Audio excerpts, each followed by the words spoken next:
नमस्कार दोस्तों, बहुत बहुत स्वागत है आपका आपके अपने परिवार गवर्नमेंट एजुकेशन में। मेरा नाम है जितेंद्र, आप सभी का स्वागत करता हूं। तो चलिए आज हम आगे के क्वेश्चन देखते हैं, जो कि हम मध्य प्रदेश आईटीआई ट्रेनिंग में क्वेश्चन आए हुए हैं। जीके के 25 क्वेश्चन पूछे जाते हैं, तो इन क्वेश्चनों को हम जो है देख रहे हैं।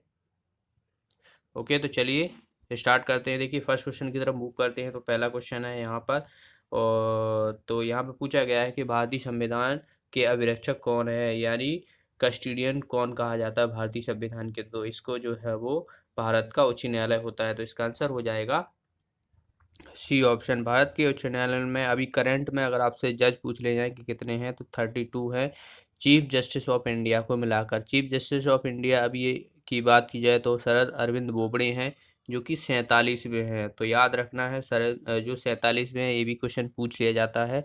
और न्यायाधीशों की जो नियुक्ति करता है वो कौन करता है, भारत का राष्ट्रपति। ओके, तो ये भी याद रखना है।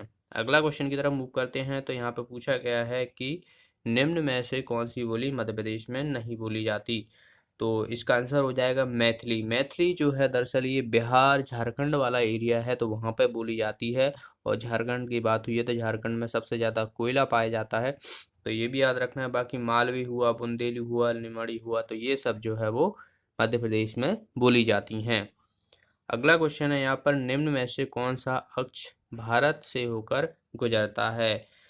तो आई होप सभी को पता होगा, 23.5 डिग्री से गुजरता है ट्रॉपिक ऑफ कैंसर यानी कर्क रेखा। तो इसका आंसर हो जाएगा सी ऑप्शन। 23.5 डिग्री से जो है गुजरती है। भारत के 8 राज्यों से गुजरती है। 8 राज्य आपको याद होना चाहिए: गुजरात, राजस्थान, मध्य प्रदेश, छत्तीसगढ़, झारखंड, वेस्ट बंगाल, त्रिपुरा और मिजोरम। अगर आपसे पूछ ले जाए कि जो कर्क रेखा की सबसे करीबी जो सिटी है वो कौन सी है, तो उदयपुर है, जो कि त्रिपुरा। याद रखना त्रिपुरा की सिटी है उदयपुर। तो ये जो है वो क्लोजेस्ट सिटी है कर्क रेखा की। अगले क्वेश्चन की तरफ मूव करते हैं। और ये क्वेश्चन और काफ़ी पूछ ले जाता है अगर वर्ल्ड की बात की जाए, वर्ल्ड ज्योग्राफी से, कि ऐसा कौन सा बात की जाए तो कॉन्टिनेंट है जो कि 0 degree, tropic of Capricorn, tropic of Cancer, तो ये सबसे जो है वो गुजरती है। तो अफ्रीका से जो है ये तीनों ही गुजरती हैं। तो याद रखना है, ये क्वेश्चन पूछ लिया जाता है। अफ्रीका को जो है वो डार्क कॉन्टिनेंट भी कहा जाता है, तो ये भी याद रखना। अगला क्वेश्चन है, भारत और चीन के बीच सीमा रेखा को क्या नाम दिया गया है। तो भारत और चीन के बीच की जो है वो मैकमोहन रेखा कहा जाता है। तो इसका आंसर हो जाएगा ए ऑप्शन। बाकी देखा जाए तो रेड क्लिफ लाइन जो है वो कौन सी, ये जो है वो इंडिया पाकिस्तान की है। और ओके, तो रेड क्लिफ लाइन जो है वो इंडिया पाकिस्तान की है। बाकी डुरंड जो है वो इंडिया और अफगानिस्तान की है, तो ये भी याद रखना है।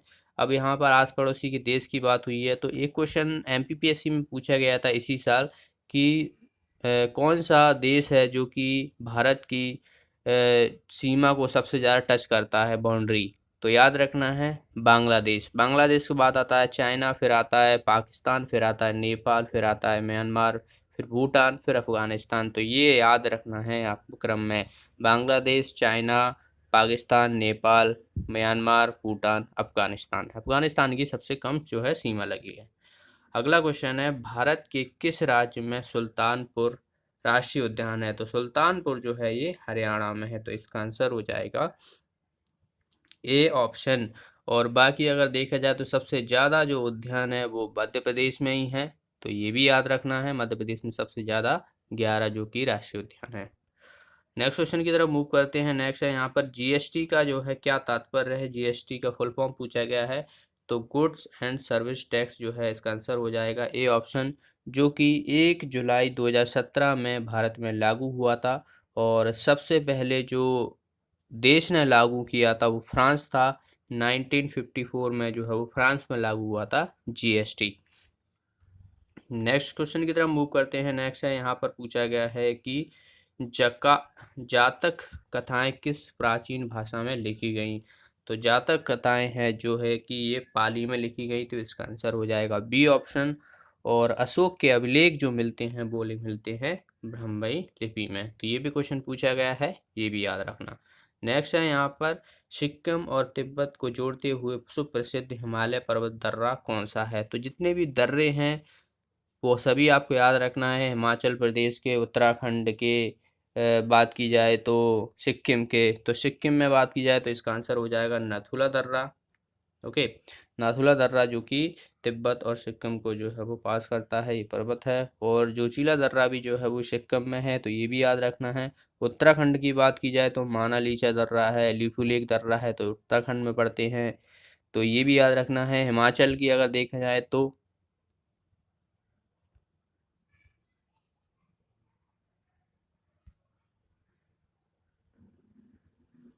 हिमाचल में अगर देखा जाए तो रोहतांग, छिपकीला, बड़ा लीचा जो है हिमाचल प्रदेश में दर्रे हैं, तो ये सभी आपको याद रखना है।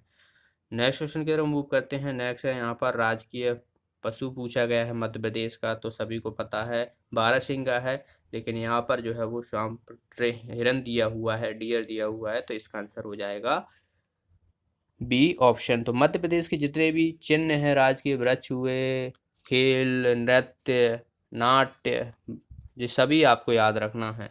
चलिए अगला क्वेश्चन देखते हैं। नेक्स्ट है यहाँ पर उड़ी जल विद्युत परियोजना जो है वो कहाँ पर स्थित है। तो उड़ी जल विद्युत जो है कि ये जम्मू कश्मीर में स्थित है। जम्मू कश्मीर को अभी जम्मू कश्मीर की जो केसर है उसको इसी साल जीआई टैग दिया गया है, तो ये भी याद रखना है आपको। नेक्स्ट क्वेश्चन की तरफ मूव करते हैं। पानीपत का तीसरा युद्ध किन के बीच लड़ा था। तो पानीपत के 3 युद्ध हुए थे, वो तीनों ही आपको याद रखना है। पहला युद्ध हुआ था 1526 में, जो कि इब्राहिम लोदी और बाबर के बीच हुआ था। सेकंड जो हुआ था 1556 में हुआ था, जो कि हेमू और बैरम खां के बीच हुआ था। और बाकी अगर देखा जाए तो जो तीसरा युद्ध हुआ था 1761 में हुआ था, जो कि अहमद शाह अब्दाली और मराठाओं के बीच हुआ था। तो इसका आंसर हो जाएगा बी ऑप्शन, अहमद शाह अब्दाली और मराठाओं के बीच हुआ था। अगला क्वेश्चन है यहाँ पर, भारत में किस परमाणु संयंत्र को एक रूसी इकाई के सहयोग से बनाया गया था। तो ये तमिलनाडु में है, इसका आंसर हो जाएगा कुंडनकुलम, जो कि तमिलनाडु में है। ये जो है वो रूस की सहायता से बनाया गया था। ओके, बाकी देखा जाए तो तारापुर जो है ये महाराष्ट्र में पड़ता है, एक नौनेरा जो है यूपी में पड़ता है, तो ये कुछ चीज़ें हैं आपको याद रखना है। नेक्स्ट है यहाँ पर, मध्य प्रदेश का कुमार गंधर्व पुरस्कार किससे संबंधित है। तो कुमार गंधर्व पुरस्कार जो है वो संगीत से संबंधित है। कुमार गंधर्व जो कि संगीत के लिए जाने जाते हैं, जो कि देवास से संबंधित है, और यहीं पर जो है कुमार गंधर्व समारोह जो है वो आयोजित किया जाता है देवास में। नेक्स्ट क्वेश्चन की तरफ मूव करते हैं। नेक्स्ट है यहाँ पर, देखिए ये 2016 का जो है ये पूछा गया है, तो इसे हम, तो ये करंट अफेयर्स का है, जो कि हमें इसे कुछ मतलब नहीं है अभी याद करने का। चलिए अगला क्वेश्चन देखते हैं। सोडियम का रासायनिक सूत्र पूछा गया है, तो बहुत ही आसान है, Na होता है सोडियम का रासायनिक सूत्र। एटॉमिक नंबर होता है 11, जो कि अगर देखा जाए तो सोडियम किस में पाया जाता है, NaOH, जिसे कास्टिक सोडा बोलते हैं, NaCl जिसे नमक बोलते हैं, टेबल स्पून बोलते हैं, तो इनमें जो है प्रेजेंट रहता है। सोडियम बाइकार्बोनेट हुआ तो उसमें भी रहता है, जो कि खाने वाला सोडा रहता है। ओके, तो इन सबको याद रखना है आपको। नेक्स्ट है यहाँ पर, ये 2016 का, ये भी जो है उस समय की बात की जाए तो ये पहला ब्रिक्स यंग साइंटिस्ट कॉन्क्लेशन आयोजित हुआ था, तो ये बेंगलुरु में आयोजित हुआ था उस समय। और बेंगलुरु को जो है वो सिलिकॉन सिटी के नाम से जाना जाता है, तो ये याद रखना है। नेक्स्ट है यहाँ पर, 1982 में अंटार्कटिका में स्थापित भारत का पहला बेस कहलाता है। तो पहला बेस जो है वो ये दक्षिण गंगोत्री कहते हैं इसको, वहाँ पर रिसर्च की जाती है। अंटार्कटिका जो है वो देखा जाए तो दक्षिण में पड़ता है, तो आप ऐसे भी याद रख सकते हो, दक्षिण गंगोत्री के नाम से दक्षिण में पड़ता है। ओके, इंदिरा पॉइंट की बात की जाए तो इंदिरा पॉइंट जो है वो निकोबार आइलैंड, जो अंडमान निकोबार आइलैंड है, तो वहाँ पर पड़ता है, तो ये भी काफ़ी पूछ लिया जाता है, तो इसे भी याद रखना। अगला क्वेश्चन है यहाँ पर, निम्न में से कौन सा मध्य प्रदेश का राजकीय नृत्य है। देखिए यहाँ पर इस क्वेश्चन में नृत्य पूछा गया है, तो नृत्य दरअसल राई है, लेकिन यहाँ पर दिया ही नहीं है ऑप्शन में, तो आपको लगाना पड़ेगा माच, क्योंकि माच जो है वो नाट्य है, नृत्य नहीं है, नाट्य है, याद रखना है। तो यहाँ पर ये मिस्टेक हुई है, पता नहीं क्या, मतलब ऐसा होता है नॉर्मली जो है वो क्वेश्चन उठा के कहीं से भी डाल देते हैं। आप खुद सोच सकते हो कि मध्य प्रदेश में जो पीएससी का एग्ज़ाम होता है, जो कि स्टेट का सबसे ऊंचे लेवल का एग्ज़ाम रहता है, वो जो कि साल में एक बार ही होता है, वो क्वेश्चन पेपर बनाने में जो भी बनाते हैं वो उस क्वेश्चन पेपर में गलती कर देते हैं। तो ये तो जाहिर सी बात है, क्वेश्चन उठा उठा के कहीं से भी डाल सकते हैं। तो आप इतना याद रखिए कि जितने भी क्वेश्चन आए हुए हैं ना एमपी में, जितने भी एग्जाम हुए हैं ना, उन सारे क्वेश्चनों को जो है वो रिवाइज करो, जितना हो सके उनको रिवाइज करते रहो बार बार।